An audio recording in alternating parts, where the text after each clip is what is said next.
So maayong adlaw na to no. So paggawas na ko gikan sa kwarto, init kayo. So naay something nga nisulod sa akong utok. So nakakita kog video sa TikTok nga nagluto sila itlog through the sunlight. Motong ni dali-dali kog adto nagita kog sugangan. So nakakita dayon kog sugangan. So niadto kog sa kusina nilang mami, nagkuha kog kalaha nga puti kaayo uban sa oil. Dayon niadto na dayon ko diha sa tubangan sa balay. Dayon ako giset up ang atong mga accessories sama sa sugangan ug kalaha akong ibulad. Then naghulat ang pipila ka minuto. So guys, istorya ko dira. So ingon ko basig mo init siya, pwede na dayon nato siya butangag oil. A few moments later,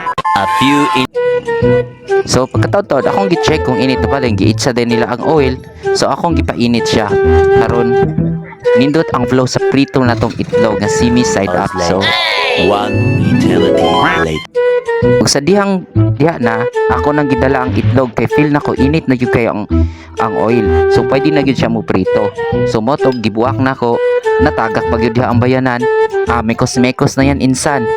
So ibutang na ko sa daplin ang tipaka sa itlog ug ako pod excited kay napiksan ko ni palayo ko gamay.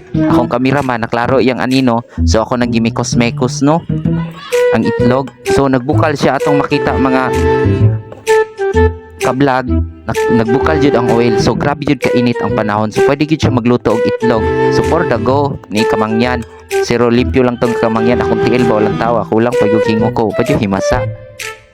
So tanawan nyo na nindot na kayong itlog. Grabe na siya pagbukal. So kini siya around 11 o'clock na siya in the morning. So ako na siyang giukay-ukay. Kung giukay-ukay. Then pagkataod-taod ako na siyang gibali. Wala pag yun nadaog bugata sa itlog oy. Napilo pag yun. Grabe ang itlog no. Gabukal-bukal yun siya no. Grabe yung init sa panahon na ako po diya initan na bugay ko motong nihawa ko nagpalandong sa ko kadali. Itong balikan siya pagtaod-taod. Naklaro na po ng anino sa akong cameraman. Pero okay ra na. So moto ni balik ko, nagsinyas-sinyas ko dira, naklaro raman ang anino sa luwag uban sa kontiil nga perting morosinga. So yung ko luto na. So kinahanglan na nato siya haunon. So as busy nindot kay pagkaluto sa itlog, mura na po siya giluto og kalayo.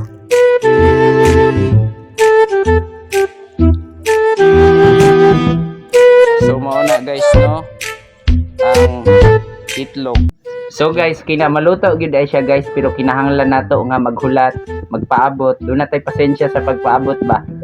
Unlike sa mga ubang naghimog videos, wala gyud siya naluto kay pila lang man siya ka oras naghulat. While ako wa pa koy ligo, wala pa pud ko kapanghimol. Mo pay pagmata nako tungod kay pila ka gabi ko way tulog tungod og hinulat solar eclipse pero maneh tabo. Wa pa jud ko ka holding hands atong gabi una perting tugnawa. So maong naudtuhan kay kung bataron mga alas 9 na, pero karon around 1 PM na siya sa hapon. So naluto gyud siya. Dapat doon na kay pasensya kung paunsa ka magluto og itlog through sunlight. Mura siya photosynthesis process ba. Hantod sa sunod video.